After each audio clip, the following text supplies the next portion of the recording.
Welcome to the Perham Show. I'm Dave Howie. Thanks for watching TV3. We sure appreciate it.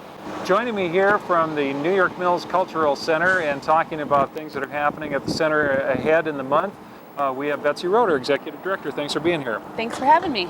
And Betsy, let's talk a little bit about the center itself. Give us an overview of what the mission of the center is in New York Mills. Sure. Our mission is to be a center for creativity, community vitality, and lifelong learning in the arts.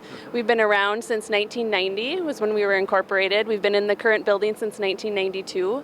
And what we're really passionate about is connecting people to artists and rich cultural experiences in rural Minnesota. And really with that focus being on really celebrating the local and being a window to the world.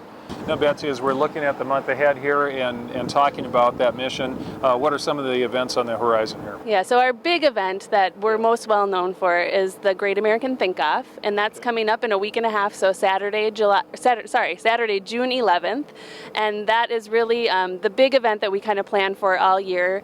On January 1st, we release the topic each year, and this year the topic is Income Inequality Threatens Democracy, and we've asked people to agree or disagree with that statement. And with that, you submitted or solicited essays from all over the planet? Yes, that's right. So we open it up for essays starting January 1st, and the essays have to be 750 words or less, open to anybody, and really the goal of the Think-Off is to bring philosophy out of the ivory towers of academia and into the lives of everyday Americans. So we're just asking for people to tell us their stories, why they feel passionate about the topic. So, you know, a lot of people can abstract and go on about income inequality and why it's fair or not fair, or why it's good for democracy or bad, but we want to hear people's personal experiences and why they really feel that way, why they feel strongly. So right, it's not a research paper. No, it's not. No, it's there bringing their experiences to light, and like you said, why are they passionate about either side of that debate, that question? That's and right. for the audience, it's an absolute blast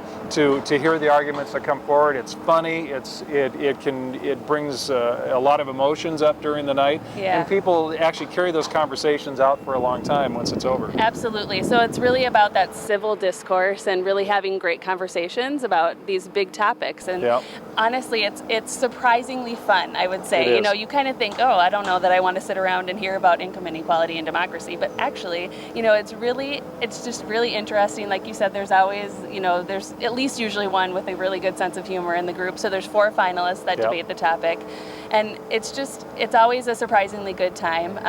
There's 3 rounds of debate, so we actually choose 4 finalists, 2 on each side of the issue. And so the first round, the 2 that are on the same side of the topic go against each other, and the audience votes for who did a better job really supporting that debate. The second round is the 2 on the other side, and again the audience votes. And then the final round is against the 2 sides, and then the audience votes to crown America's greatest thinker. And there's always side activities going on. Please, no betting.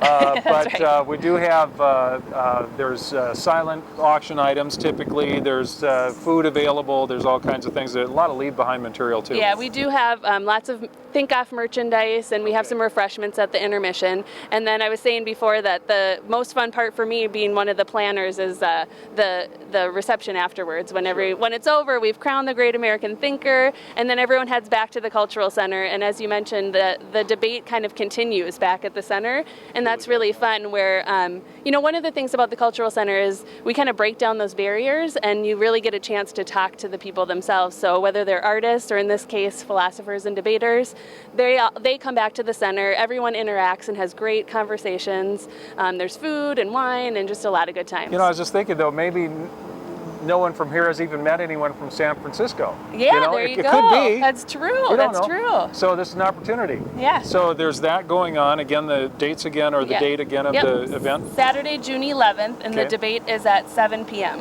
All right. Let's glance ahead. Give us an overview of some other things this summer. Yeah, sure. So our other 2 big events for the summer are the Fish House Festival on Friday, July 8th, and that's in conjunction with the New York Mills Summer Celebration and Lund Mania Fishing Tournament. That's a full day of painting in the street, We have a live auction, a raffle, just all kinds of fun, live music, a decoy painting class for kids, the list goes on.